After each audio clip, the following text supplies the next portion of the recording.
Noun আর pronoun বাদ দিয়া যে পার্টস অফ স্পিচগুলো আছে সবাইকে মডিফাই করে কে? অ্যাডভার্ব। এই জন্য অ্যাডভার্বকে কি বলা হয়? মডিফাইং বা কোয়ালিফাইং ওয়ার্ড। মডিফাইং বা কোয়ালিফাইং ওয়ার্ড। সহজ কথায় অ্যাডভার্ব পাওয়ার জন্য একটা সেন্টেন্সে অ্যাডভার্ব আছে কিনা এটা বোঝার জন্য আমরা সবসময় কাকে প্রশ্ন করব? ভার্বকে প্রশ্ন করব। কয়টা কোশ্চেন মার্ক দিয়ে? 4টা। কি কি?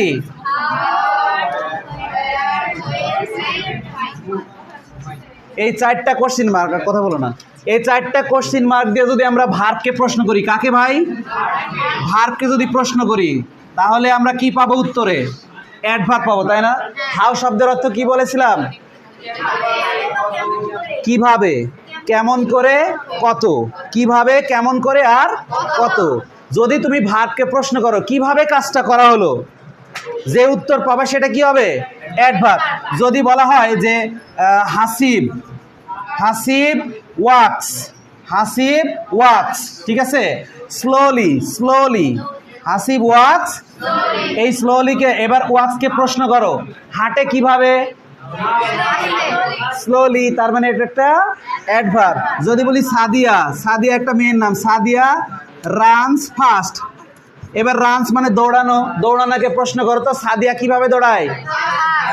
দ্রুত দৌড়ায়। তার মানে ভার্বকে তুমি যখনই কিভাবে দিয়ে প্রশ্ন করবা যে উত্তর পাবা সেটাই হবে কি? অ্যাডভার্ব। দেখো মাছ কিন্তু অনেকভাবে ধরা যায়, হাত দিয়ে ধরা যায়, জাল দিয়ে ধরা যায়, আবার বড়শি দিয়েও ধরা যায়। যদি বলি যে আমি জাল দিয়ে মাছ ধরি, ঠিক আছে? আমি জাল দিয়ে মাছ ধরি, এই ধরাকে প্রশ্ন করা লাগবে খালি কি দিয়ে ধরি? জাল দিয়ে ধরি। তাহলে এই জাল দিয়ে এটাই কিন্তু একটা adverb. I catch fish with net, I catch fish with net. তাহলে জালের সাহায্যে বা জালের মাধ্যমে আমি মাছ ধরি। তাহলে ভার্বকে তুমি যখনই কিভাবে দ্বারা প্রশ্ন করবা যে উত্তর পাবে সেটা হবে কি? অ্যাডভার্ব।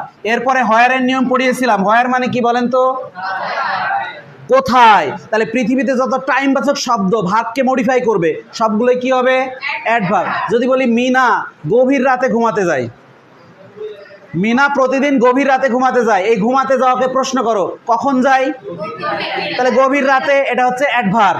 ইংলিশে অ্যাডভার্ব, বাংলায় অধিকরণ কারক। ইংলিশে অ্যাডভার্ব আর বাংলায় কি? অধিকরণ কারক। বুঝছেন? তাহলে পৃথিবীতে যত স্থানবাচক শব্দ রয়েছে, গতকালকে আমরা একটা এক্সাম্পল পড়েছিলাম যে শিশুটি পার্কের একটা কর্নারে বসে কি করে? কান্না করে। তাহলে যদি বলি the baby is crying, the baby is crying. বাচ্চাটি কান্না করতেছে কোথায় বলেন তো? At the corner of the. বলেন তো এখানে কয়টা অ্যাডভার্ব রয়েছে? বলেন এখানে কয়টা অ্যাডভার্ব রয়েছে? একটু খেয়াল করে দেখেন। ক্রাইং মানে তো কান্না করা, তাই না? এই বাক্যের মেইন ভার্ব হচ্ছে এটা। এখন মেইন ভার্বকে প্রশ্ন করেন তো কোথায় কান্না করে? একটা কর্নারে কান্না করে, অ্যাট দ্য কর্নার। তাহলে অ্যাট থেকে কর্নার পর্যন্ত পুরাটা একটা অ্যাডভার্ব। এখন আমরা জানি প্রিপোজিশন দ্বারা শুরু, নাউন দ্বারা শেষ হলে তাকে বলা হয় ফ্রেজ। এখন যদি এই ফ্রেজটা হোয়ারের উত্তর দেয় অর্থাৎ স্থানবাচক হয় তাহলে এটা হবে অ্যাডভার্বিয়াল ফ্রেজ। ওটা কি হবে? Adverbial phrase. এবার দেখেন অফ, এটাও একটা প্রিপোজিশন, পার্ক একটা নাউন। তাহলে অফ দ্বারা শুরু, পার্ক দ্বারা শেষ, এটাও একটা ফ্রেজ। কিন্তু এই ফ্রেজটা কিসের অর্থ দিচ্ছে বলেন? স্থানবাচক অর্থ দিচ্ছে না। যদি স্থানবাচক অর্থ দেয় তাহলে সেটা কি হবে? অ্যাডভার্ব অফ প্লেস, অর্থাৎ স্থানবাচক অ্যাডভার্ব হবে। তাহলে এখানে দুইটা অ্যাডভার্ব আছে, একটা হচ্ছে অ্যাট দ্য কর্নার আর এটা হচ্ছে অফ দ্য পার্ক। বুঝতে পারছি বিষয়টা? তাহলে পৃথিবীতে যতটা স্থানবাচক শব্দ রয়েছে এই স্থানবাচক শব্দ যদি ভার্বকে মডিফাই করে তাহলে সেটা হয়ে যাবে অ্যাডভার্ব। বুঝতে পারছেন? ওকে, এরপরে আসি হোয়েনের উত্তরে। হোয়েন মানে কি? হোয়েন মানে কখন।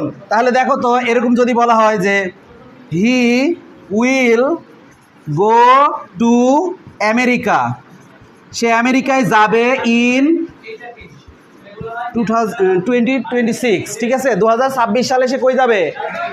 এখন প্রশ্ন করেন, যাওয়াকে প্রশ্ন করেন কখন যাবে? তাহলে ইন 2026 বা 2026 এটাই অ্যাডভার্বিয়াল ফ্রেজ। বুঝতে পারছি? তাহলে টাইম বাচক শব্দ যদি ভার্বকে মডিফাই করে তাহলে 100% এটা কী হবে? অ্যাডভার্ব হবে। যদি বলি যে আমি কেশরহাট থেকে একটা ব্যাগ কিনেছি বা রাজশাহীর সাহেব বাজার থেকে একটা ব্যাগ কিনেছি, তাহলে কিনাকে প্রশ্ন করা লাগবে কোথা থেকে কিনেছি? সাহেব বাজার একটা কি অ্যাডভার্বিয়াল ফ্রেজ। বুঝতে পারছি বিষয়টা? সাহেব বাজার থেকে মানে ফ্রম সাহেব বাজার, তাই না? এটা হয়ে যাবে অ্যাডভার্বিয়াল ফ্রেজ। কিন্তু যারা জানে না তারা বুঝবে যে সাহেব বাজার তো একটা নাউন, এটা তো একটা নাউন, কিন্তু এখানে আর নাউন তো নাই, সেন্টেন্সও এটা স্থানকে বোঝাচ্ছে। বুঝতে পারছি? তোমাকে যদি বলি পানের উপরে চুন জর্দা দিয়ে পানের উপর চুন সুপারি জর্দা দিয়ে পান খায়, ঠিক আছে? বা পানের খিলিতে চুন জর্দা সুপারি দিয়ে পান খায়, এটা একটা বাংলা বাক্য। এখন বলো তো এইখানে কি কোনো অ্যাডভার্ব আছে? এই বাক্যে কি কোনো অ্যাডভার্ব পাওয়া যায়? পানের খিলির মধ্যে চুন জর্দা সুপারি দিয়ে কি খায়? পান খায়। ওই পানের খিলিটা ওখানে স্থান, কোথায় দিয়ে খায়? খিলির মধ্যে, তার মানে খিলিটা একটা কি স্থান, ওইটাও একটা অ্যাডভার্ব। বুঝতে পারছো? কালকে একটা গানের উদাহরণ দিছিলাম না? কি গান বলেন তো? আমার ভিতরে বাহিরে অন্তরে অন্তরে আছো তুমি হৃদয় জুড়ে। এখানে কতগুলো অ্যাডভার্ব? ভিতরে স্থান, বাইরে স্থান, অন্তরে অন্তরে এটাও একটা স্থান, হৃদয় জুড়ে এটাও একটা স্থান। মানে গানটা পুরো অ্যাডভার্ব। বুঝতে পারছো বিষয়টা? তাহলে যত টাইম বাচক বা স্থানবাচক শব্দ আছে সবগুলো অ্যাডভার্ব। এবার হোয়াই শব্দের অর্থ কে কে জানো? হোয়াই মানে কি? কেন। কেন বলে না আমি কেন, একটা ফেসবুকে ভিডিও ভাইরাল হয়েছিল না নেতার, যে আমি কেন, ঠিক আছে, বারবার আমাকেই কেন, মানে যে কোনো বিষয়ে ওকেই ফাঁসানো হয়। তো একদিন ভাষণ দেওয়ার সময় বলতেছে আমি কেন কেন, ঠিক আছে। তো যাই হোক, হোয়াই শব্দের অর্থ কি? কেন। যখন তুমি ভার্বকে কেন দিয়ে প্রশ্ন করবা তখন উদ্দেশ্য খুঁজবে। কি খুঁজবে? উদ্দেশ্য খুঁজবে। রোদের মধ্যে তোমরা এখানে কেন আসছো? প্রাইভেট পড়তে আসছো, তাই না? বা ইংলিশ শিখতে আসছো, তাহলে you have come here to learn English, তাই না? ইংলিশ শিখলে কি হবে? ইংলিশ শিখলে কি হবে? অনেক কিছুই হবে, ভালো চাকরি হবে, তাই না? ভালো